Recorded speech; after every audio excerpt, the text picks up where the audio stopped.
Bon alors, c'est juste une petite vidéo pour vous dire de patienter.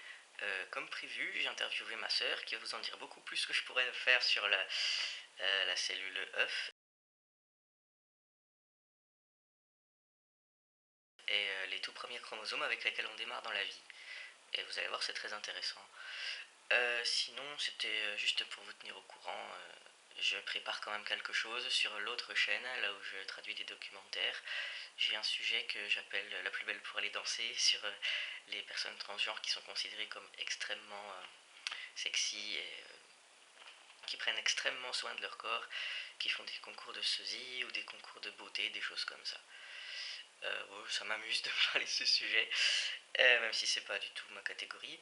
Oui, hier soir je parlais avec mon copain du fait que, donc comme vous savez, enfin si vous vous en foutez mais c'est comme ça, mon traitement hormonal a été remplacé par un autre qui marchait beaucoup moins bien et qui me faisait en fait pas tellement d'effet. Du coup, je suis retombé dans un dosage hormonal féminin. En fait, j'ai dû reprendre la décision de prendre des hormones euh, et éventuellement de me faire opérer dans un contexte où j'y étais plus obligé par la loi. Et c'est très important parce que à l'époque où j'ai commencé les hormones, c'était il faut que je commence les hormones parce que sinon jamais un juge me prendra au sérieux. Euh, C'était un peu comme de me dire faut pas que je me balade avec une jupe trop courte, sinon tout le monde va croire que j'ai envie de coucher et je vais avoir des ennuis. C'était vraiment.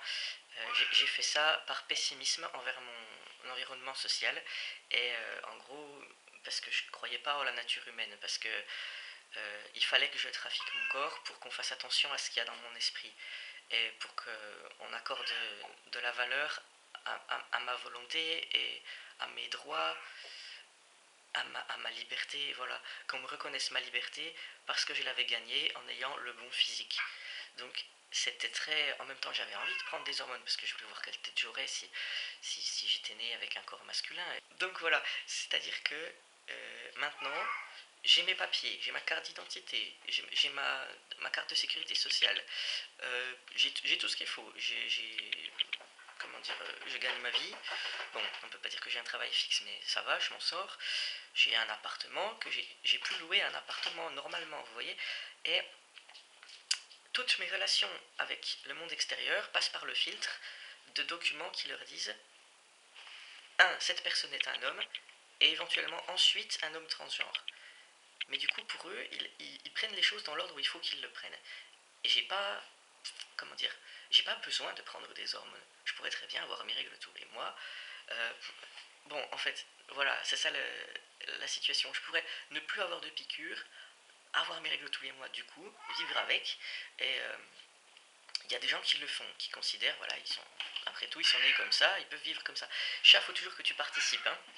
Ce chat a beaucoup de choses à dire. Euh, et alors, ah bah voilà, elle grimpe après l'arbre à chat sur lequel j'ai posé l'appareil photo, c'est intelligent. Chat, viens ici. Et j'ai du coup repris la décision que non, moi je veux continuer à prendre les hormones tous les mois, toute ma vie, c'est ce qui me convient. Et je l'ai prise du coup librement. Et du coup je me sens mieux par rapport à cette décision. Et je me sens mieux par rapport aux gens autour de moi. J'ai plus l'impression de les acheter, de faire un chantage avec la santé de mes organes qui était vraiment glauque. Voilà, donc c'était une période importante pour moi. Et j'espère que tout le monde qui est dans ma situation passe par une période comme ça de remise en question où vraiment le choix est posé. Je suis, je suis plus une personne transgenre prisonnière dans une situation qui le détruit. Je suis exactement à égalité avec tout le monde et je choisis de prendre mon traitement et de me faire opérer. Je choisis par exemple de ne pas avoir des enfants biologiquement mais de les adopter. Ce qui est super important parce que je me suis sérieusement posé la question pendant une seconde. Je me suis dit mais ça serait tellement plus simple, pas plus simple non, mais il faudrait éduquer tous les professionnels médicaux avec qui je serais en contact. Peut-être que ça serait une traversée du désert, mais ça vaudrait le coup dans un sens. Ça serait pas plus con. Je comprends que certaines personnes le fassent, mais non. Moi j'y réfléchis et en fait, depuis que je suis tout petit, même bien longtemps avant de savoir que j'étais transgenre, je préfère adopter. Je trouve que c'est, je sais pas, ça me correspond plus. C'est ça en fait, c'est comme le fait d'être un homme ou une femme. Ça me correspond plus d'adopter un enfant qui est déjà né et qui va pas bien, qui a besoin de moi, que de faire venir un autre enfant au monde en laissant peut-être ailleurs d'autres enfants souffrir. Enfin, évidemment, je veux dire, même si j'adopte un enfant, je vais pas les sauver tous. Mais ça serait déjà extrêmement important pour moi. Ça correspond plus à ce que j'ai envie de faire de ma vie. Voilà. Bon, je m'étale. Ouais, sinon je faisais un rêve vachement intéressant là, donc je vais vous en parler, parce que vous n'avez que ça à faire de votre journée apparemment. J'étais à une conférence avec plein de personnes transgenres, dont des jeunes, et moi j'étais vachement vieux. Et j'étais en train d'expliquer que, en fait, le monde dans lequel ils vivent était complètement différent du monde dans lequel moi j'avais vécu. Et que, en gros, ok, les vieux sont aigris et c'est difficile de travailler avec eux, c'est difficile de les faire participer aux conférences parce qu'ils ne sont pas toujours constructifs. En gros, je me jetais des pierres et je disais, mais il faut nous comprendre, nous, on est tous traumatisés. C'est comme si on avait tous vécu la guerre. Et quand tu as vécu la guerre, c'est vachement difficile de pardonner, quoi, et de repartir sur de nouvelles bases. Et vous êtes nés dans un monde où il n'y a pas cette guerre.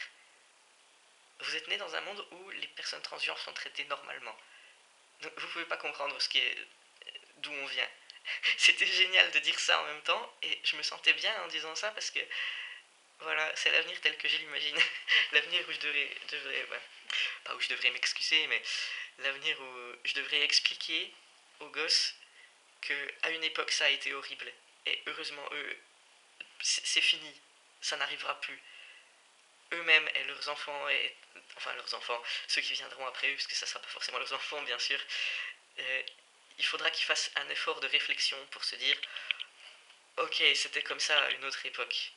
Et ils se demanderont pourquoi. Et vraiment, c'était un sentiment d'euphorie quasiment. Voilà, donc patientez. Je vais poster des trucs. Je sais pas quand, il faut que j'ai du temps aussi. Euh, donc peut-être peut-être demain ou après-demain. Ou sinon peut-être ce week-end. Voilà. Bye bye.